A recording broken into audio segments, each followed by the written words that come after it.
Hey friends, before we get started, this is a Girls Gone Hallmark Rewind episode, which means you're about to hear us revisit an episode we've already aired. Maybe the movie is airing again, maybe we just loved this episode that much. Either way, we think it's worth another listen. Enjoy!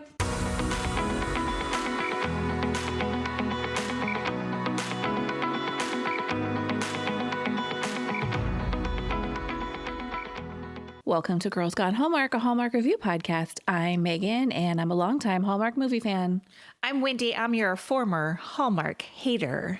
Today, we're discussing Summer Villa, which originally aired on the Hallmark Channel on July 23rd, 2016, which feels like it was a year ago, but was in fact 8 years ago. So let me blow your mind right there. Yeah, for real. If you want to connect with us outside of the podcast, follow us on Instagram. We are Girls Gone Hallmark. Come on over and jump into our Girls Gone Hallmark Facebook group. If you're looking for it on Hallmark, just head over to groups and type in Girls Gone Hallmark. We should pop up for you. If not, we'll have a link in our show notes. Yes, ma'am. Before we jump into this movie, there's some news, Hallmark and Girls Gone Hallmark related, I think we should talk about. First up, speaking of the Facebook group, this was discussed there. One of the hot Hallmark adjacent stories is Ryan Pavey and his hot takes. Go ahead. He tweeted, sadly, no word of a Hallmark film. Excuse me, he wrote on X, but never. I may take 2024 off from filming unless the project is with friends. Following up with, the last 8 months of life in this industry have left a pretty bitter taste in my mouth, and I need some time away from a world so full of fake friends and empty promises. Ooh. So, shots fired. This has been written about. I mean, this particular quote I pulled from an article on Deadline.com. It's been everywhere. It's been hotly reported. Look, Ryan was in 2 movies in 2023 for Hallmark. That's not nothing. Even a Christmas movie. So what's he talking about last 8 months? Well, I don't know. Who knows when that was filmed? But it doesn't seem that wild to me that it's April and he's not in a movie yet. The Hallmark bench is deep. And I think we talked recently about how the Hallmark execs came out and he had a multi-picture deal signed in 2022, which I imagine ended last year. They're not doing those anymore. So I could imagine I'm in a multi-picture deal. I don't get re-signed. Yeah, but it's not you. That's just not how we're doing business anymore. And it feels like sour grapes to me. And it also feels like fake friends and empty promises. Feels like you're asking people to be like, well, what happened? And he's not going to tell you. Yeah, it's a little vague book, right? Yes. I saw you write this in the Facebook group. He's not one to mince words. I think that perfectly sums him up. He has been very vocal in the past about his unhappiness with certain brands or projects or events, etc. It's not good for him. The coverage that it got was wild. Yeah, it does. If I'm a Hallmark exec, it doesn't make me want to go, oh, please come back. Yeah. We shall see if we see Mr. Pavey on our Hallmark screens this year. Wow. If you follow us outside the podcast on Instagram, on Facebook, you may have heard the news, but we sat down to come up with our summer schedule and Wendy completely blew my mind. I'm no schmuck over here. What does that mean? Because you're like, Wendy completely blew my mind. Oh, never mind. It's okay. Go ahead. What did you think I was talking about? That I sat down and mapped out the movies that we're going to watch and the days that we're going to do it and made an image for it. No. You're a hard worker. That's not my point. I wasn't saying, wow, Wendy did something. That was never the direction I was going. I'm talking about the content we're creating. Yes, and ma'am. that it was, in the end, ultimately, you who pushed for it. I mean, I feel like I am the one who pushed this Girls Gone Hallmark from the very beginning. So go ahead. The people have suggested many, many times that we take on Signed, Sealed, Delivered. Every time we talk about, what should we watch? It's a big undertaking. And with the new movies coming out, we had said on a recent episode, what should we do? What are your thoughts? And the discussion came up in the Facebook group. People were saying, do it, take it on. I want to hear it. And so it is a signed, sealed, delivered summer coming at you. I'm excited for it, to be honest. I am too. I think it'll be fun. We are doing all the movies and the series. And we don't have air dates for those 2 signed, sealed, delivered movies that are coming out. I know. I hope they don't drop during the summertime, like in the middle of our schedule. Well, if they're dropping 2 this year, we're going to get at least 1 before the end of summer. Well, hopefully it's at the end of our run with it. We shall see, right? So I will post that schedule on our Instagram today. Oh, exciting. I already dropped it last week in the Facebook group. I did see that in Facebook. So if you're in the Facebook group, you got early access, but you can keep up with what's coming from us this summer. And BTW, I have already started Signed, Sealed, Delivered. Oh my goodness. And this is why I have found out that there is an actual pilot before the episodes.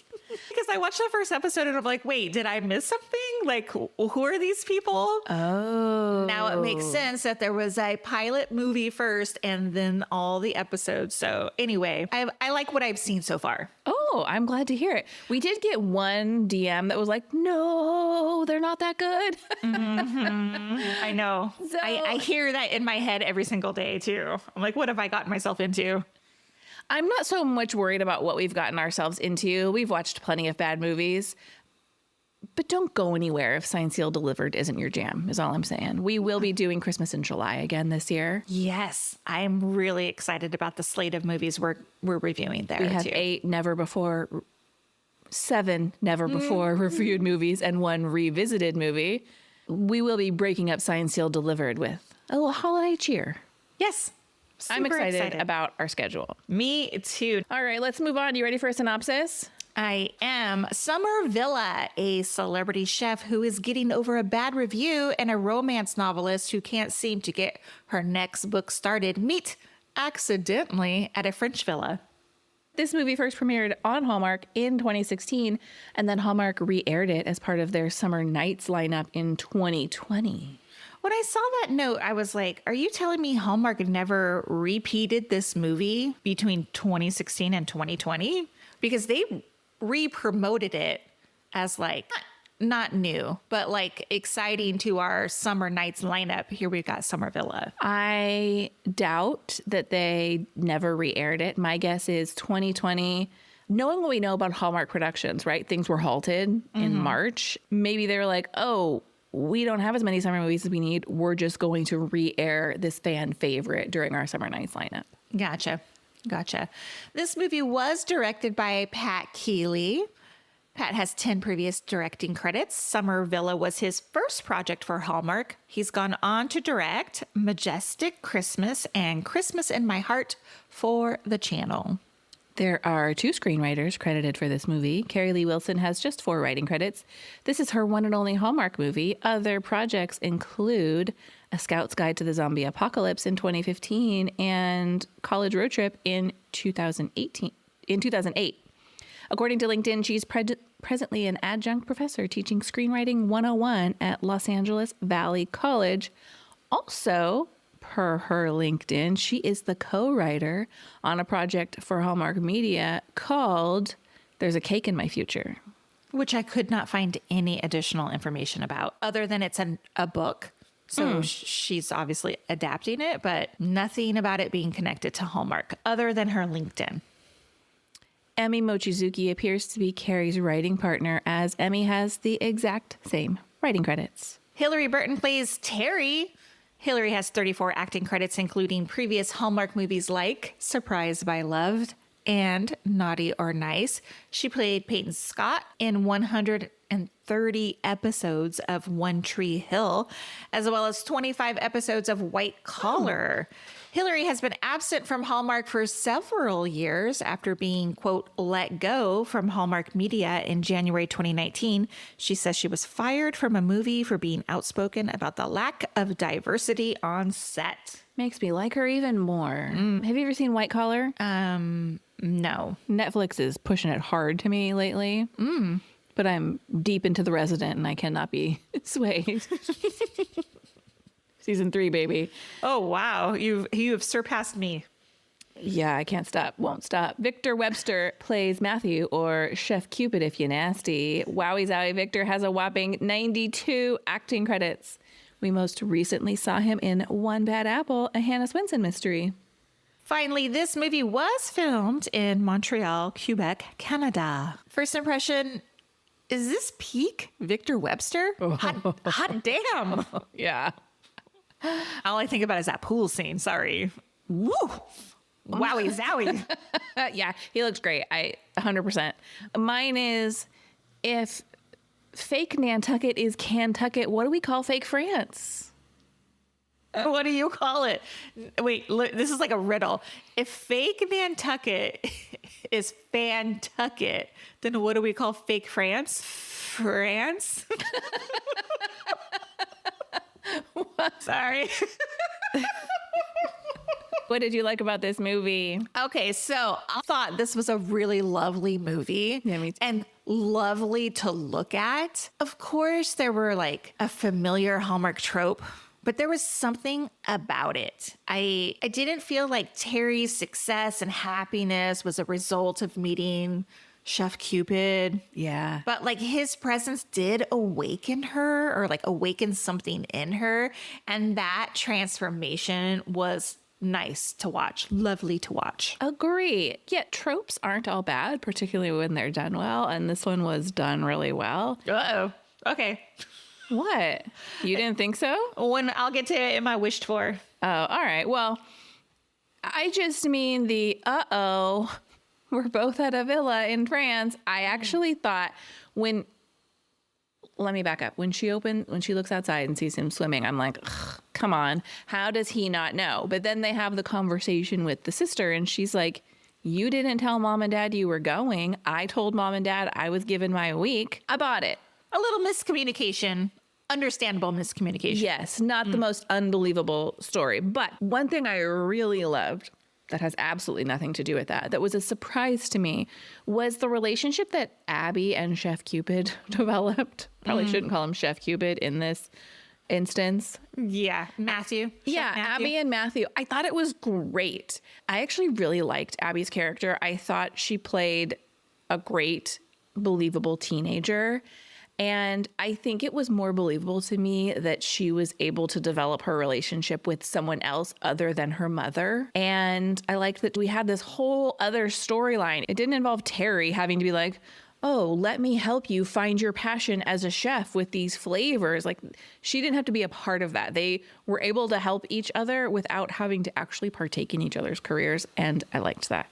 I agree. I really enjoyed Abby, the character of Abby. I liked that there were typical teenage struggles that she was dealing with, but also she was very engaged with like these adults in her life. And she wasn't like this nasty, like, let me be on my phone and I hate everybody. It just was refreshing to see. Mm-hmm. She didn't fall into like a stereotype. And I do like that relationship between she and Chef Matthew. I thought her friend heartbreak was really well played too. Mm-hmm. I thought it was very believable. And I also thought that her turning on her mother in that moment, she came to her, she needed a hug, she needed to cry, and then she blamed her for it. All very believable. Yes, agree. I agree. Something else I like, there was something about the way this movie was directed, and I hate saying this, but it looked like a real movie to me, especially the opening scenes when we have Terry like frustrated with writing, right? And she's frustrated with her daughter. I wish I knew more about directing to be able to like articulate why and how it was different, but it just looked different compared to other Hallmark movies. Yeah, the framing of the shots is, I think, really well done. I agree 100% from that. And I gotta say, like, I loved that scene where she goes to the bar to meet him on this blind date. It's very like, she looks, Hillary Burton Terry looks very sexy coming out of this cab and sitting at the bar. She's very flirty. He's walking up. Of course, he chooses somebody else.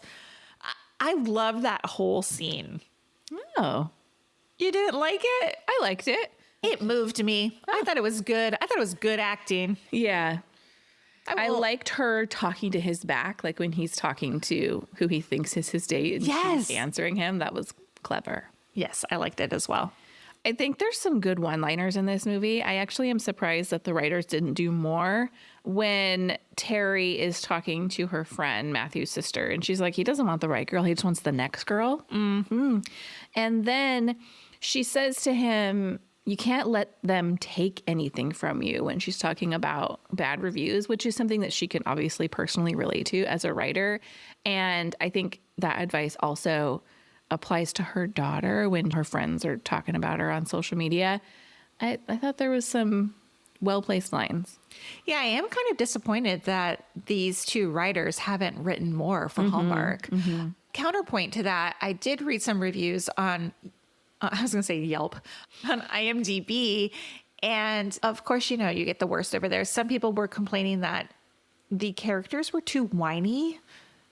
And I was like, what? I didn't think they were whiny at all. And no. Yeah, I was like, no, this is wrong. Anyway. Wrong. You're wrong.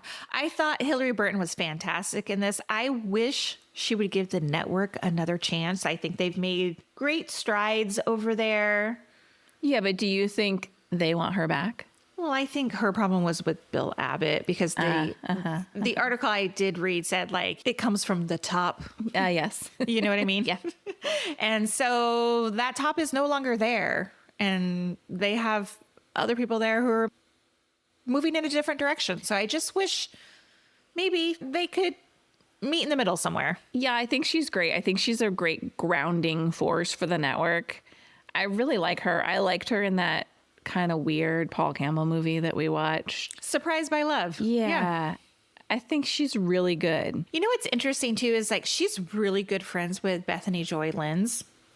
So, they worked together for a really long time on One Tree Hill. And I think they, I don't know if it still is in production, but they had a podcast together. Recapping One Tree Hill? Yes. So I was like, Bethany does a lot of work with the network. You would think like that would be a avenue there. I don't know. Finally, for me, Victor was great. Very happy. I like him more and more. Me too. I don't even remember when we first met Victor. Can you recall? It might have been the wedding veil to be. Maybe. Of course, we knew him before we knew him because we watched Workin' Moms. Indeed. But Victor in a Hallmark role is what I'm referring to. 100%. Yeah. I think he's great for the network. Anything else you liked? Nope. Let's talk wishes. So for me, and I mentioned it earlier, it's old tropes. And that's the problem with these older movies from 2016.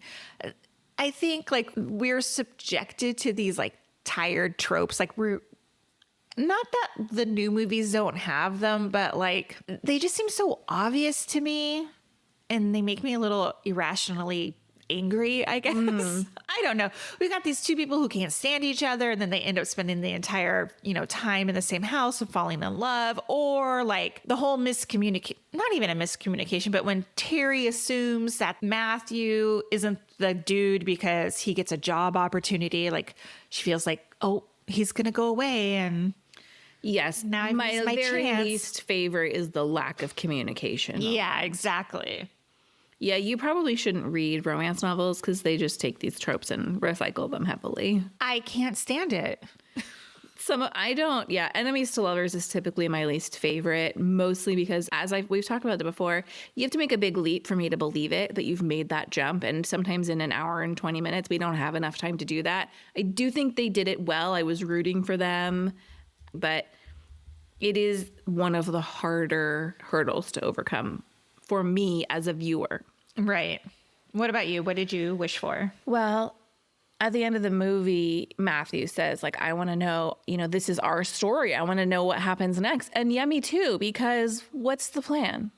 Obviously, you're not going to go on tour making dinner for a different single woman in a different city. That sounds like a terrible idea, honestly. Don't do that. I mean, you guys just going to go back to New York and live and work there. That's cool. But what's going to happen with their friend's restaurant? I don't know. What's going to happen to his restaurant in New York? There's a lot of questions here. This movie could use some answers. Maybe he didn't own that restaurant and that's why he was able to bounce after his bad review. Maybe he was just the executive chef at that restaurant. You know how that is? Yeah. You don't but actually I didn't own get it. that vibe. He's there when they're getting ready for the day. It was a little unclear to me, but you're right. What's next? What's the plan? He's I can cook anywhere. Okay. Well, she can write anywhere, but you also have a teenager here that you need to consider as well. Exactly. Any other wishes? No. Hey, look at that. Let's move on to Did You See That? I have a few. I only have two. Go So, well, first of all, they're like fawning over the quality of these sweetbreads, and they're not explaining what sweetbreads are to people who may or may not know. And I'm like, no, disgusting. Sorry, like comes from a girl who would never. And then they like feed them to Terry without her knowing what they are. That's just cruel. Yeah. Did it remind you of the 90210 in France moment where they ate brains? Sure, of course.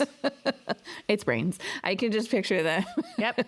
Just Donna spits it out. Spits it out. Yep. No, thank you. What else? It's a minor complaint.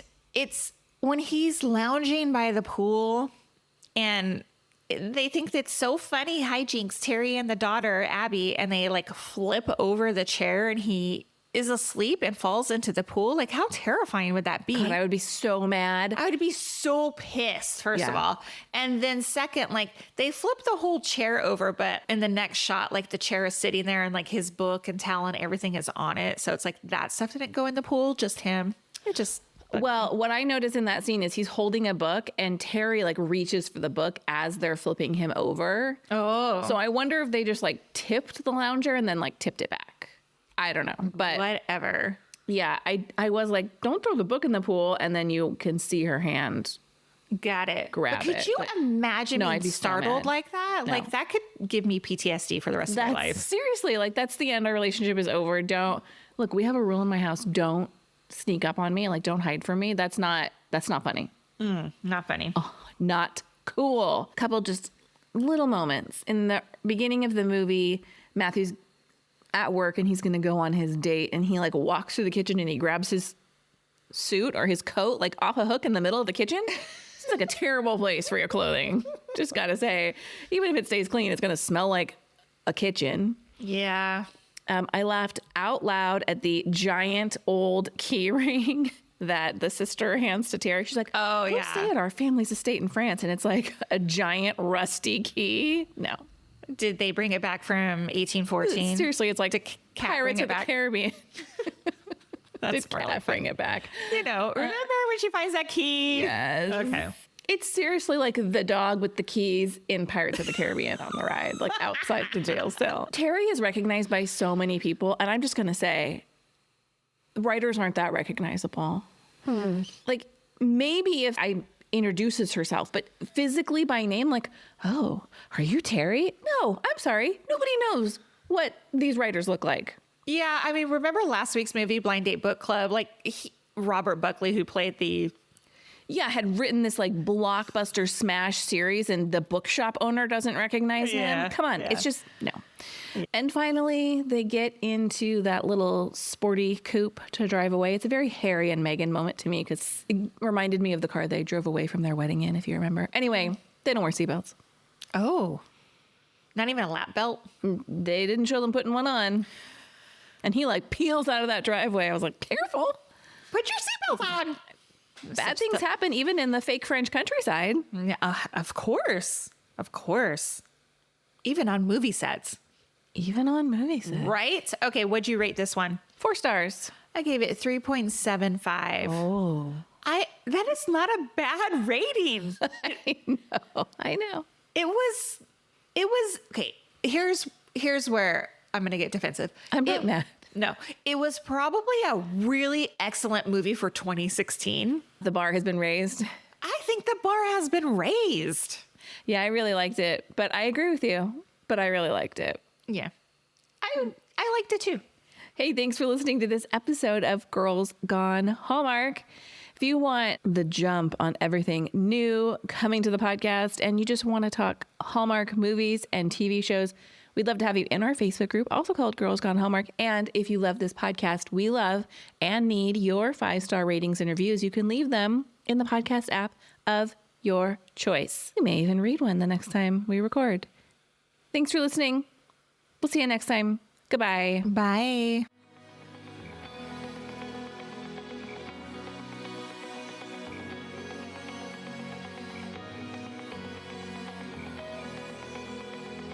All right, friends, before we go, just a quick heads up.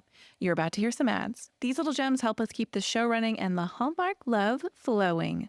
So do with that info what you will. Grab a snack, hit the skip button, or maybe, just maybe, listen in and discover your new favorite product. Bye.